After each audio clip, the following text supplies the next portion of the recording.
Hey guys, I'm going to talk to you today about China, to look at some of the culture and things that's going on there.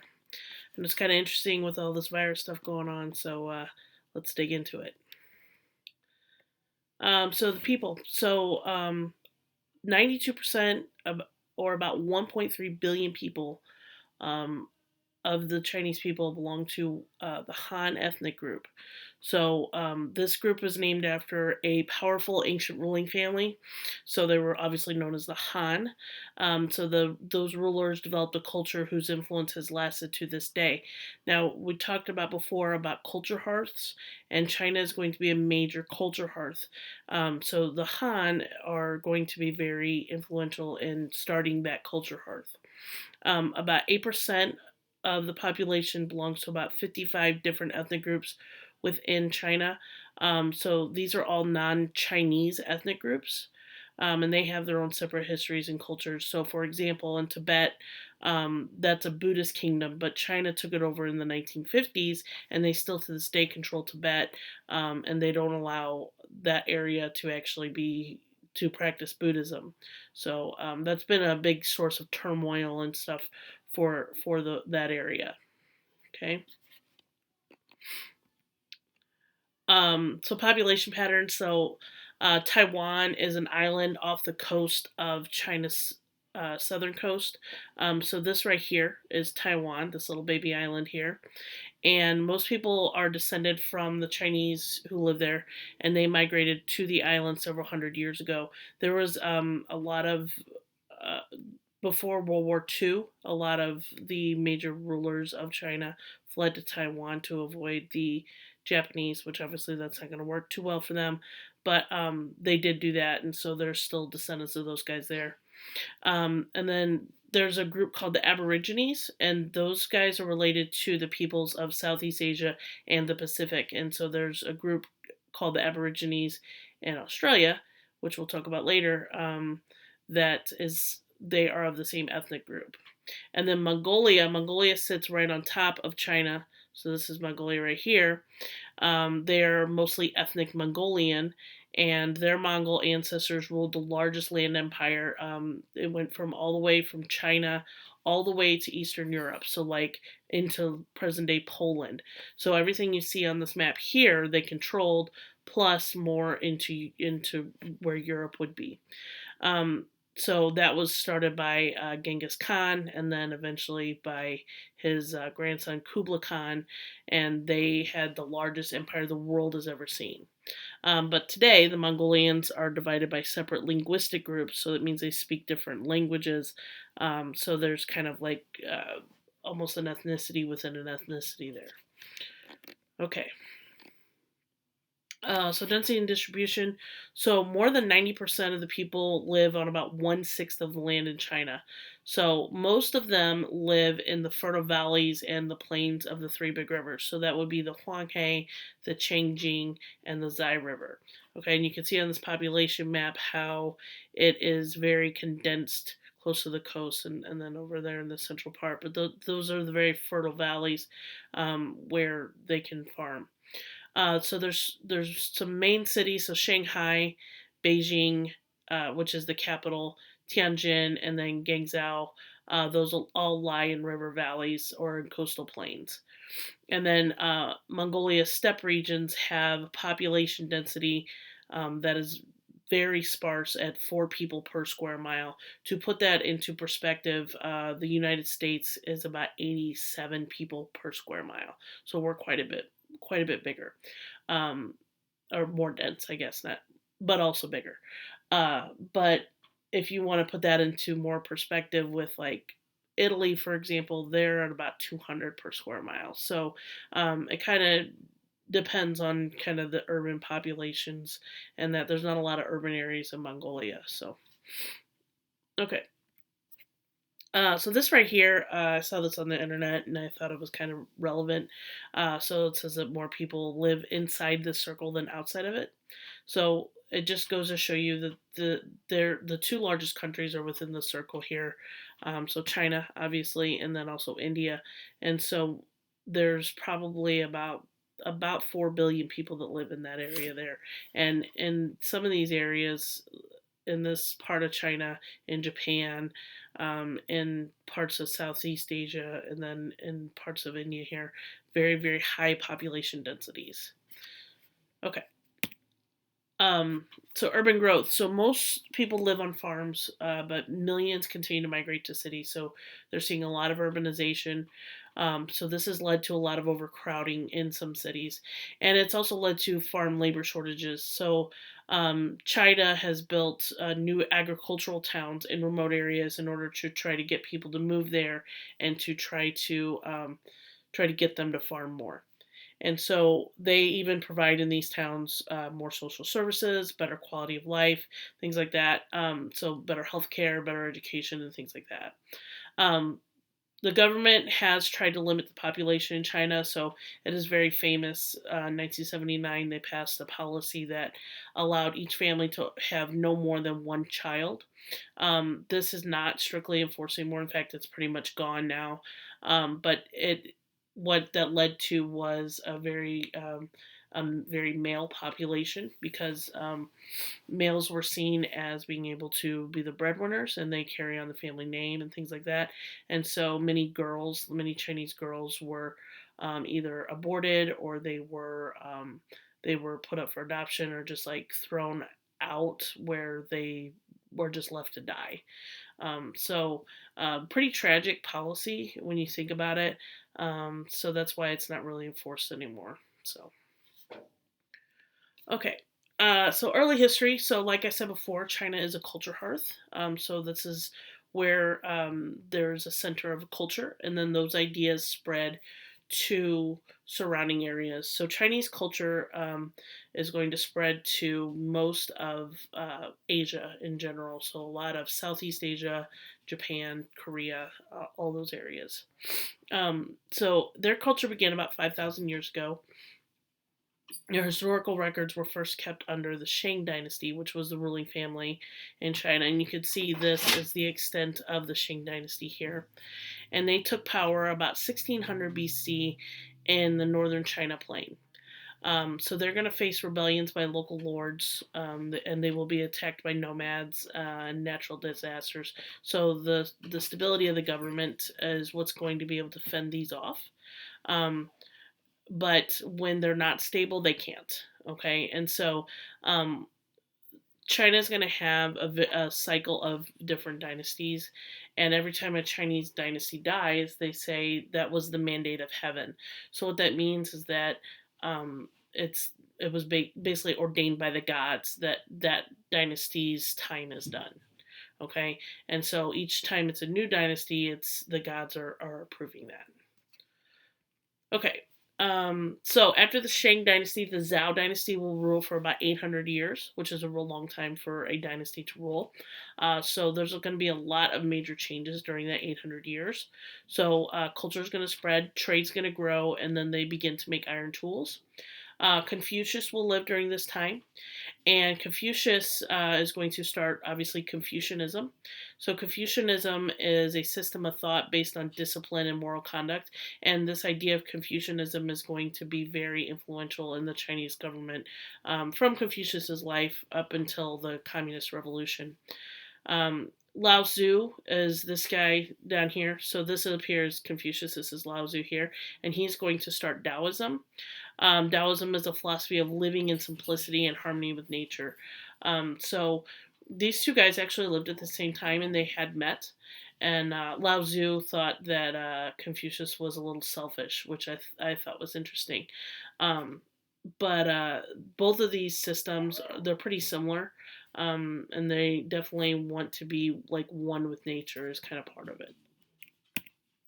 Okay, so around 200 BC, Qin Shi Huangdi is going to unite all of China and build the first section of the Great Wall. Okay, so they built this to ward off attacks from Central Asia. So coming from, you can see where the wall is starting here. It's coming from this direction, maybe from the Mongolians, maybe from Central Asia over here. So the Han and Tang traders the Han and Tang, I'm sorry, were traders and missionaries, and they took the Chinese culture all of East Asia, and so this is what's really going to spread it. During the Ming Dynasty, the Zhang He, who was an explorer, he reached to the coast of East Africa, which is pretty impressive. And then during the Qing Dynasty, they'll rule from the mid 1600s to the early 1900s, and this is when there's a lot of interaction with Europe. So the Western countries, so when I'm talking Western countries, I'm talking about Western Europe, they had set up shipping routes hoping to share in the region's rich trade in silk and tea. Okay, so tea is going to be a very important commodity, especially for the British, because they drink a lot of tea. Um, and then in the 1800s, Europeans will use their powerful warships to force China to open their ports. And so these were known as spheres of influence. And basically, what happened with the spheres of influence, so you could see, like, there's Beijing right here. So I believe the British controlled Beijing. And so they didn't control it politically. What they would do is they would just control it economically. So the Chinese government still technically controlled it, but the British came in and used their resources and everything, and there wasn't much the Chinese government could do to stop them. Okay, so modern China. So in 1911, we're going to see a revolution that's led by Sun Yat sen, and he ended the rule of the emperors in China. In 1927, Chiang Kai shek is going to form the nationalist government of the Republic of China. And at the same time, we're going to see Mao Zedong, who is a communist, gain support from farmers. So you have the capitalist Chiang Kai shek against the communist Mao Zedong, and they're going to fight a big civil war. The communists will win, and they will win power in 1949. So this is shortly after World War II. And so the nationalists are going to flee to Taiwan.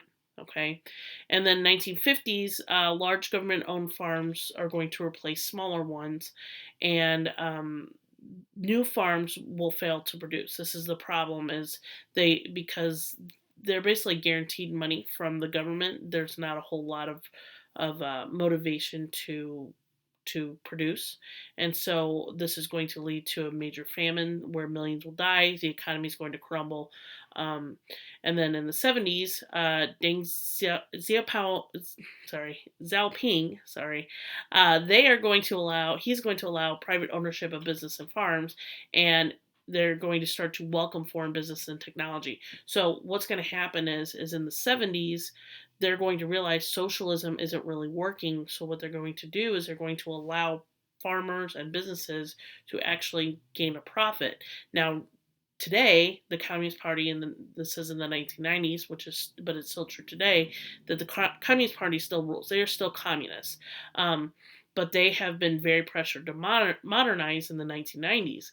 And so what they did in the 90s was they opened up their economy to more free market influences. And today it is more socialist than it is communist. But the communist government is still in power and still very, very corrupt. And so they still control everything. There's not a lot of things that people can do that they don't approve of. So okay. So culture, so education, healthcare. So in the past, only the wealthy people learned how to read and write. But the communist government had pushed to increase literacy. So in the 1960s, there's going to be what's called a cultural revolution. So as a result of this cultural revolution, literacy will suffer a setback because they're going to close factories, they're going to close schools, and anybody who is believed to be an enemy of Mao Zedong will be persecuted and usually put to death. Oftentimes, their families would also be put into labor camps. But after he died, they refocused on education, and literacy has steadily risen, but it has not been as high as one would hope. Their healthcare has been better in recent years, so their life expectancy is around 70. But they pay for treatment, but economic reforms mean fewer promised services. So basically, what's going on is the government will pay for healthcare, but because there's so many people, there's a lot of rationing of care, and so only people who are in dire need of absolute care will actually get any kind of decent care, and then the others will kind of be sent on their way if they're not, dying or anything like that. So, okay. Language and religion. So most people in China speak Mandarin, and so they use ideograms, which you can see right here on the right here. These are ideograms. These are pictures or symbols that stand for ideas, and the communist government still to this day discourages religious practices. They want the government to basically be the religion, and so most people in China define themselves as atheists. But others will still hold traditional faiths like Buddhism. You get the Dalai Lama right here, who's obviously Buddhist. The Confucianism, and then Taoism as well. And then Tibet, they still restrict the Buddhist population, and they even face arrest for even owning a photo of the Dalai Lama. So them even having this picture here could get them arrested, which is insane to me. All right, so the arts. So ancient poetry described human relationships and beauty in nature. They also use opera. You can see this picture right here is an example of a Chinese opera where they use like really elaborate costumes, music, acrobatics, martial arts. They kind of combine it all. It's a very big production. And then in the Tang Dynasty, they started to make fine porcelain. That's this down here.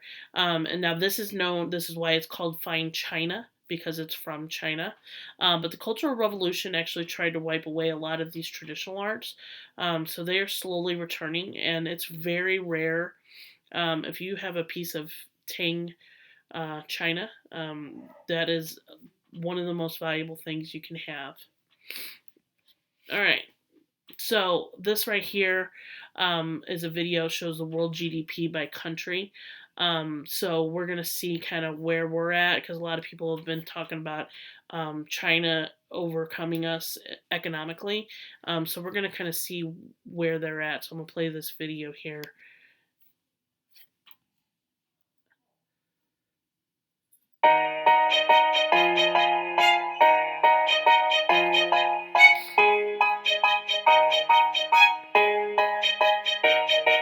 So you can see in the 60s, we're on top, so we're making about, right now, $700 billion a year. So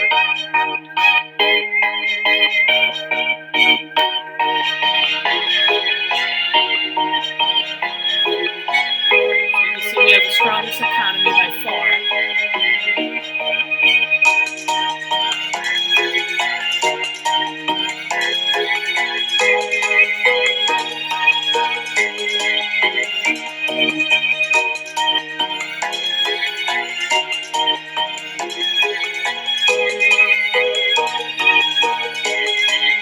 We're almost to $2 trillion a year.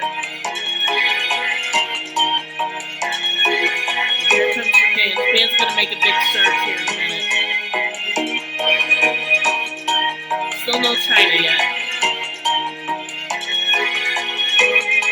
Here they are.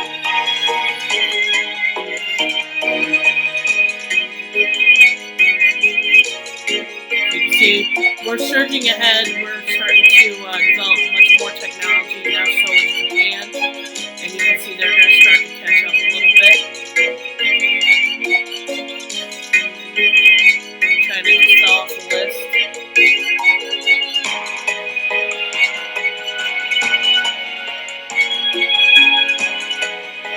There they are.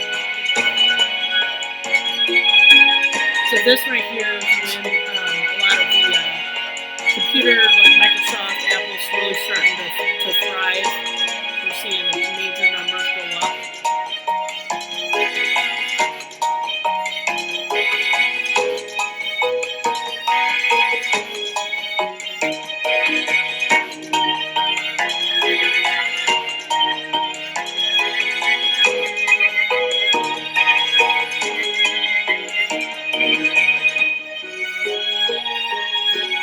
Alright, now China's going to start to make its move.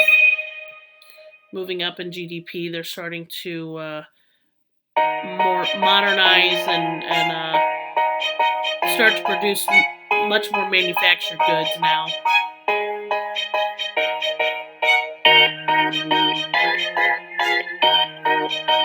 Now their great population is allowing a lot of this to happen because they have so many people.